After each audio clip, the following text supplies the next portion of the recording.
Thank you. Our first case is PP 2023-156 McKittrick Estates.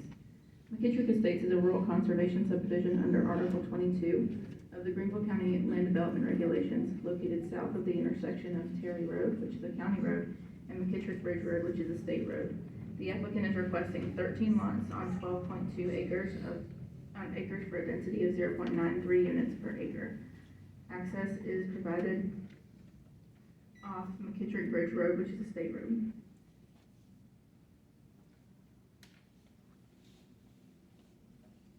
Here's the site outlined in red. And here's McKittrick Bridge Road looking north and looking south. Here is the site plan that was submitted in your packets. The project includes one main entrance, one internal access road, a cluster mailbox area with 2 parking spaces, 50-foot screening buffers around the perimeter of the site, 0.36 acres of common area, 1 detention pond, and 4.04 acres of open space. 1.83 acres are required. The site is unzoned. The Greenville County Comprehensive Plan designates the site with a future land use of rural. Rural place types include working farms actively used for agricultural activities, including cultivated cropland, pastures, and raising livestock. The physical environment may consist of fences, tree rows, wooded areas, ponds, or large swales to drain cropland. Rural place types also support the primary residence of the property owner and outbuildings associated with the activities of a working farm. Otherwise, these places are characterized by natural cultivated landscapes with minimal development. The rural future land use recommends a density of 1 dwelling per 2 or more acres. This application proposes a density of 0.93 units per acre. Here are images of the current land use on the property and across the street from the property. On the screen, you'll see SAC comments from the October SAC meeting. SCDOT initially stated to shift the proposed road connection to the north slightly to keep the southern radius within the property lines. However, since that time, SCDOT has provided email clarification approving the road connection, and site distance will be verified at the encroachment permitting phase. Subdivision administration staff noted concerns about the layout of the open space and requested that additional open space beyond what is provided in the buffer be provided in the revision. An additional 0.46 acres of open space were provided on the revised plan. Staff recommends approval with conditions of the plan with the standard and specific requirements. The approval conditions are as follows. Please provide a revised preliminary plan by November 22nd, 2023 with the following revisions. The dog park does not meet the intent of open space as outlined in Article 22 of the Land Development Regulations, as it requires that the space be fenced. Please remove and leave as open space. Mr. Chairman. All right. We're going to hear from the opposition first. We have a total of 10 minutes. Our first speaker, Sherry Wayne. Wengruber. Wayne. It's okay, it happens, Good afternoon, and thank you, Mr. Chairman, council members. My name is Sherry Wengruber, and I'm here with my husband, Herman. We live at 549 McKittrick Bridge Road in Fountain Inn. My property is directly adjacent to 547 McKittrick Bridge Road. We are here tonight to express our concerns and strong opposition to this subdivision. Before I begin, I would like all of those in the audience who oppose this subdivision to please stand up. Thank you. County Council universally approved the Greenville County Comprehensive Plan less than 2 years ago. As you are aware, this plan cannot be used as a regulatory document for unzoned areas, but defines property south of Highway 418 in rural character areas and recommends that all future growth in this area have a minimum gross density of 1 dwelling per 2 acres. This proposed subdivision is in direct violation of the comprehensive plan with their proposed subdivision of 13 half-acre lots. We ask you to stand by the comprehensive plan by voting no to this unreasonable proposal for the high-density subdivision in the Fort Shoals area. Our properties are a huge financial and emotional investment. I am speaking on behalf of this community, and I ask you to please consider the local rural landowners, many of whose families have lived, farmed, and protected the nearby Reedy River that flows through this area for generations. We are all here today in opposition and to prevent our rural way of life being stripped away for the financial gain of a developer with no ties to South Carolina.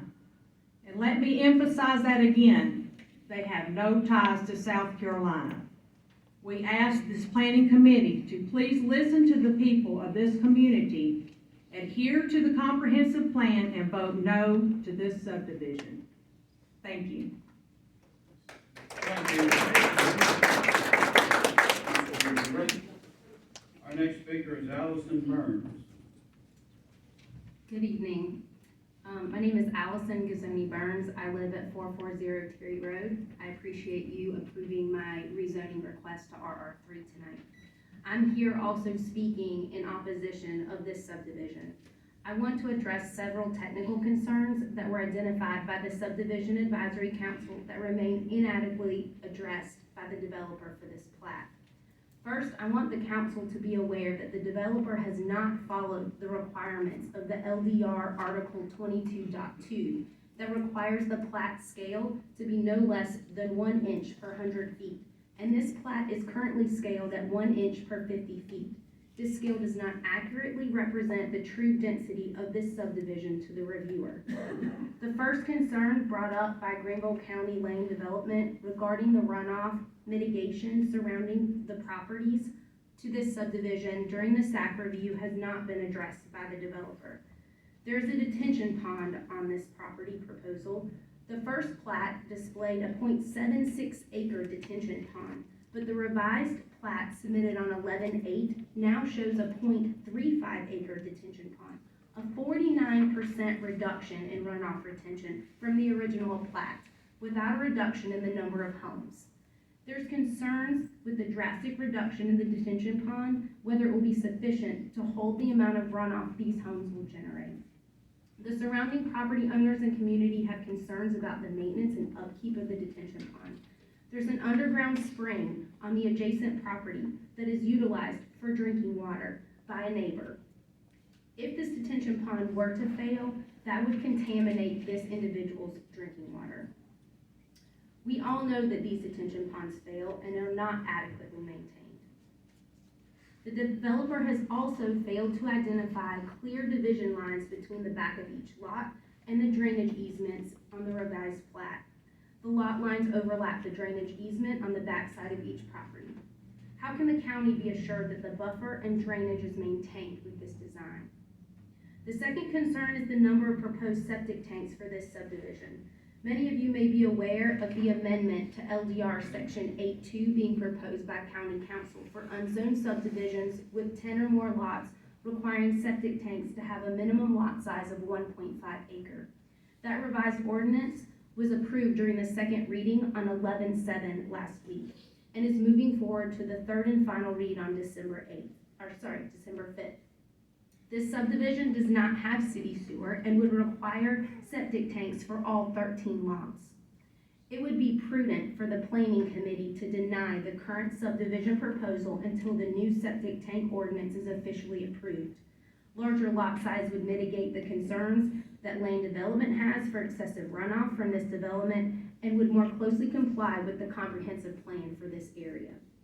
The third concern is related to the subdivision's proposed entrance that does not appear to have adequate site distance required by LDR 8.14. Based on the current location of the subdivision entrance, there's a horizontal and slight vertical curve along this section of road, which is not reflected on the plat.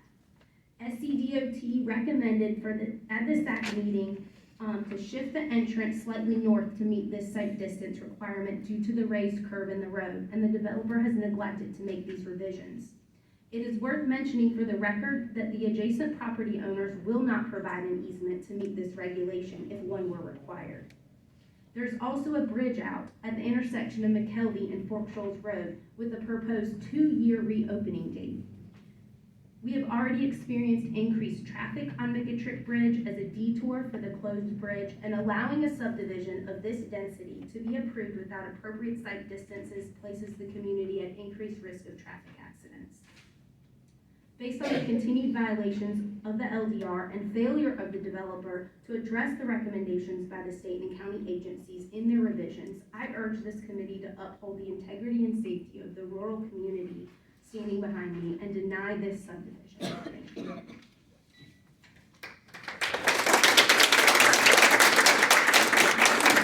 How much time we got left? 3 minutes and 34 seconds. All right. Very burnt. Yes, sir. Good afternoon, Mr. Chairman, council members. My name is Barry Burns, and I also live at 440 Terry Road in Fountain. And our property backs up to this proposed subdivision, and I'm here to speak in opposition of this proposed subdivision. These properties are located south of Highway 418 and are considered rural character areas per the Greenville County Comprehensive Plan. The proposed subdivision is surrounded by rurally zoned RR1 and RR3 properties. The density of this subdivision is not consistent with the surrounding rural characteristics of this area. The closest development with this type of density is over 10 miles away in Simpsonville, surrounded by other similar developments. The approval of this subdivision would be very detrimental to the rurally zoned landowners of this area, as this type of development would reshape the future characteristics of this area.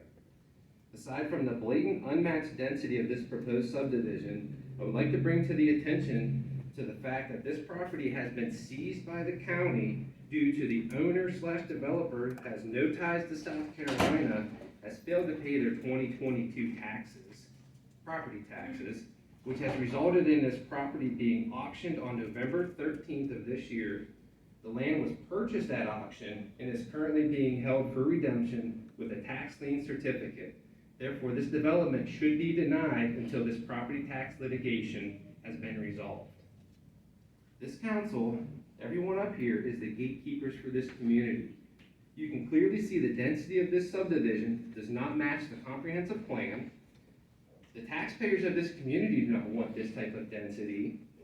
The developer has neglected to address the revisions requested by the state and county agencies and continue the LDR violations of Article 22.2 and 8.14. Finally, this owner/developer has the ongoing litigation issues with this county that are yet to be resolved. For these reasons, we ask for this committee to deny this subdivision.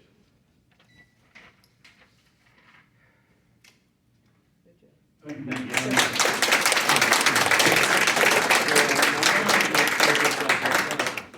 That does it for opposition, and nobody signed up in favor.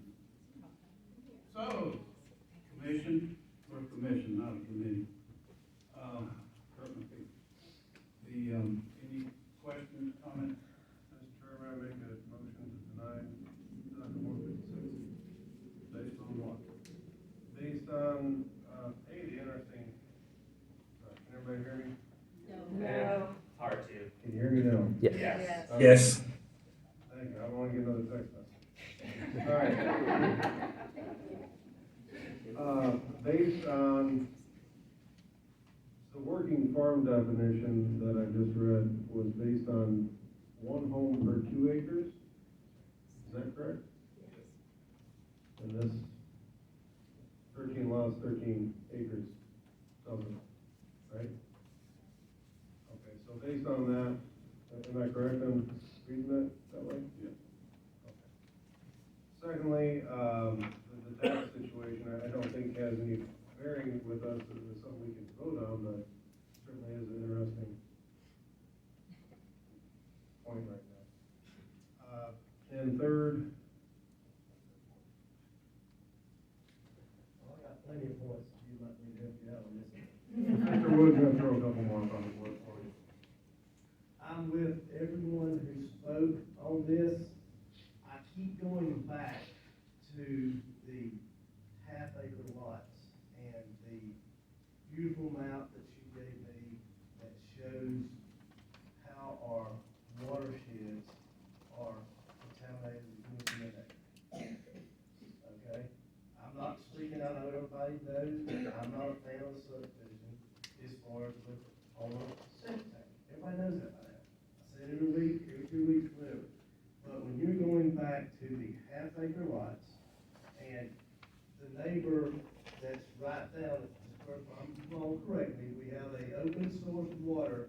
where the gentleman gets drinking water from. If we I'm not even worried about the retention part of it. I'm worried about the 13 septic tanks with the amount of sewage that's going into, because you're gonna have an average of 3 point whatever people it is, and we're going to basically contaminate anybody in the area of groundwater. And groundwater, not everybody has city water. I know that's a shock to a lot of people, but I don't have city water. I think there's a few more here that don't have city water, and I have no option but a well, and I don't want my neighbors, sitting here with putting the pollutants into the ground. Either way, that's my biggest thing, is the half acre on there. I know it's the vote's coming up in December. I think we should deny. Second to deny it. They do everything that the applicant, the people that spoke against it, I'm with it there. I think we should deny it and wait till we get into the acre and a half situation on the next vote and see what comes in the end. Can you summarize? It's not denying because of the density as far as houses on the.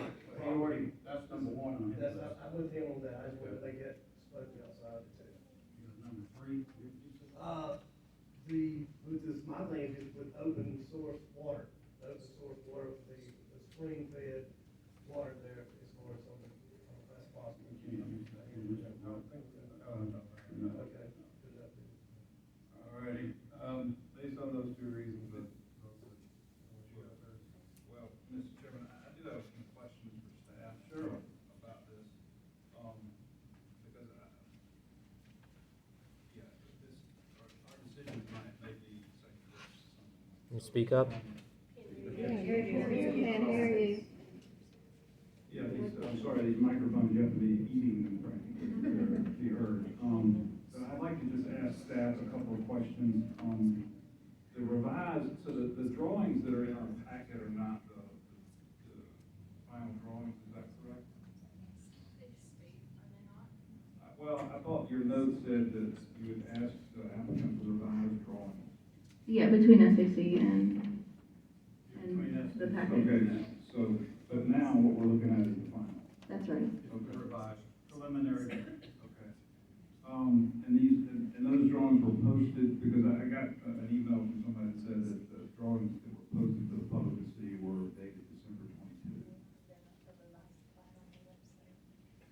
I'm not sure about the date on those, but they're the ones that are posted online currently are the original submittals. The plats on the website do not match the revised plat that you guys received. I had to request the revised plat from the subdivision advisory for this meeting tonight. Okay.